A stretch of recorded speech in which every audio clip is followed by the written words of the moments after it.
মাদ্রাসা ছাত্ররা কি বাংলাদেশকে আফগানিস্তান বানাতে চায়? বাংলাদেশের সেকুলারদের জনপ্রিয় বয়ান, মাদ্রাসা ছাত্ররা বাংলাদেশকে আফগানিস্তান বানাবে।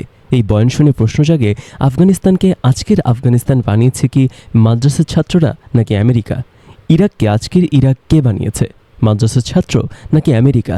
আমেরিকা কেন আফগানিস্তানের সৈন্য পাঠিয়ে দখল করে সেখানে তাবেদার সরকার বসায় এই কারণে যে কাস্পিয়ান সাগরে 200 বিলিয়ন ব্যারেল তেলের মজুদ আছে। সে তেল তাকে আফগানিস্তানের মধ্যে দিয়ে পাইপলাইনের মাধ্যমে পাকিস্তান হয়ে ভারত মহাসাগরে নিতে হবে। এই রিজার্ভ মধ্যপ্রাচ্যের রিজার্ভের 1/3। তালেবানরা সেই তেলের লুটপাটে রাজি হয়নি, তাই তালেবানদের উৎখাতের প্রয়োজন হয়েছিল আমেরিকার। তাহলে আফগানিস্তানে স্পষ্টভাবে সাম্রাজ্যবাদী আগ্রাসন চলছে।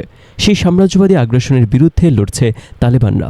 বামপন্থীরা সাম্রাজ্যবাদের বিরুদ্ধে লড়াইয়ে জাতীয়তাবাদীদের সাথে হাত মেলাতে পারে, কিন্তু ইসলামিস্টদের সাথে হাত মেলাতে পারে না কেন? তাদের লড়াইয়ের শক্তি ধর্ম, সেজন্য? যদি তাই হয় তবে ল্যাটিন আমেরিকায় ধর্মবাদী চার্চের সাথে হাত মিলিয়ে ল্যাটিন আমেরিকার বামপন্থীরা কিভাবে সাম্রাজ্যবাদের বিরুদ্ধে লড়ছে? ধর্ম তো ওখানে ঐক্যের ক্ষেত্রে সমস্যা হয়নি, তাহলে কি দাঁড়াচ্ছে? ধর্মের সঙ্গে হাত মেলানোতে বামপন্থীদের সমস্যা নেই, সমস্যা হচ্ছে ইসলামের সাথে হাত মেলানোতে। তাহলে বামপন্থীরা মুখ ফুটে বললেই পারে তাদের কাছে সাম্রাজ্যবাদের চেয়ে বড় শত্রু ইসলাম। ল্যাঞ্জা is very difficult to hide. তোমারই প্রতিধ্বনি তোমারই দি ফিরায়, সে কি পশে তব স্বপ্নের পারে বিপুল অন্ধকার বাহী।